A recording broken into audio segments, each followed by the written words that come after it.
मैं एक चीज और पूछना चाहूंगी कि इतने सालों से हम लोग भी जो है जिनोसाइड्स पे बात करते रहते हैं, बट जो पॉइंट आपने मुझे इस समय पे बोला, जो फोकस वाला, ये है कि उसको फ्रीडम से या उन चीजों से कोई मतलब नहीं था।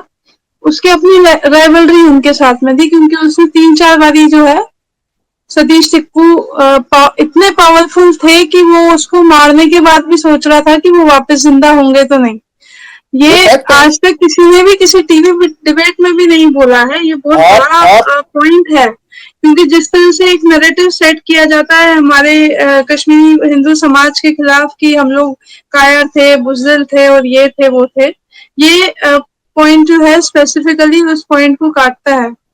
लेकिन अभी एट प्रेजेंट सतीश टिक्कू जी की फैमिली कहाँ पे है और उनका जो केस है वो कहाँ तक पहुंचा है इस समय? अभी उनका केस जो है, एक्चुअल प्रॉब्लम क्या है कि पीछे जब कश्मीर फाइल्स के बाद में ये थोड़ा सा केस उठा था, उसके बाद हम्म। में हमारे जो लॉयर हैं यहाँ पे उत्सव बेल्स, वो श्रीनगर गए थे।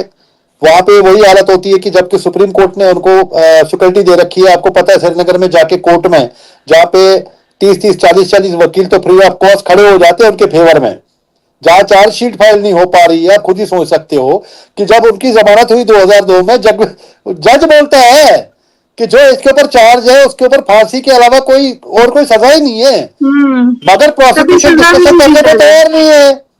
हम्म।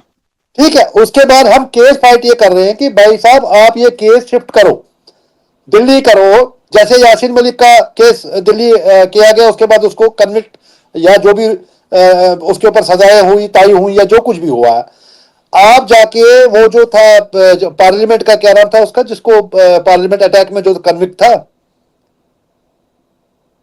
नाम नहीं मेरे को याद आ रहा है, हम्म। उसको तो आप दिल्ली में फांसी दे दी और उसको वहीं पे दफना दिया। और ये बेटा कराटे जो कन्फेस कर रहा है, क्या सरकार सो रही है क्या? आज ये बताओ, फिर भी मेरे को इस बात की हैरान की है, मेरा दोस्त 22 साल की उम्र में, मैं दोबारा रिपीट कर रहा हूं, बेचारा इस दुनिया को बिना देखे हुए या इस धरती से चला गया, और जिसने उसको मारा कन्फेस किया मीडिया के सामने, वो आज भी जिंदा है। उसने तो जिंदगी जी ली। क्या कसूर था मेरे दोस्त का, जिसको हम्म। 22 साल की उम्र में इस दुनिया से बेदखल किया गया बेचारे को, जिसने दुनिया देखी नहीं थी अभी। आज अगर बिट कराटे को फांसी होती है, मुझे कोई खुशी नहीं होगी इस बात को लेके, क्योंकि उसने तो अपनी जिंदगी जी ली। उसकी बीवी को तो लेजर ऑफिसर बनाया अरुण जेटली ने, इसी बीजेपी सरकार ने, जब तक कि हम्म। इनकी आंखें नहीं खुली। और बाद में पता चला शी इज ऑल्सो इन्वॉल्व। बाद में उसको डिसमिस करना पड़ गया। क्या बीजेपी को 2017 में मालूम नहीं था कि 2002 में इसके पति का जमानत हुई है, जिसके ऊपर 30 कश्मीरी पंडितों को मारने का केस चल रहा है? तब कहां सोई हुई थी हमारी बीजेपी सरकार? आज अगर हमारे जिनको मैं सल्यूट करता हूं, हमारे योगी आदित्यनाथ जी, विकास दुबे के बारे में जब उनके ऊपर सवाल किए गए, जिसने पुलिस वालों को मारा, क्या कर दिया उसका हशर, अतीक अहमद का क्या हशर कर दिया। और हमारे जम्मू कश्मीर के जो यासीन मलिक और बिटका रेड्डी जैसे लोग हैं, वो आज जी रहे। शर्म नहीं आती है हम्म। सरकार को? हम्म। यासीन मलिक आपके लिए इंपॉर्टेंट इसलिए है क्योंकि उसको मनमोहन सिंह ने अवार्ड दे दिया। उसको इंडिया टुडे ने कलकले में यूथ आइकॉन प्रेजेंट किया। उसको जाके रजत शर्मा जी ने आपकी अदालत में बुला लिया। और बिटकराटी जिसने कन्फेस किया मीडिया के सामने कि he has killed more than 30 Kashmiri Pandit and the first victim was my friend Satish Tikku and government of India is sleeping over it। हमारे टैक्स के पैसे से उनको पाल रहे हैं लोग। पिक्चरें लेकिन बन हम गई, जो पिक्चरें बन हमारे गई, अनुपम खेर ने पैसा कमा लिया है, क्या बोल अभिनेत्री ने पैसा कमा लिया, क्या उन्होंने मुड़ के कभी देखा है? जिन विक्टिम्स के बारे में आपने उसमें पैसा कमा लिया, करोड़ों रुपए कमा लिया, 500 करोड़ का अपना बिजनेस कर लिया, क्या उन विक्टिम्स की फैमिली के लिए आप आए कभी सामने?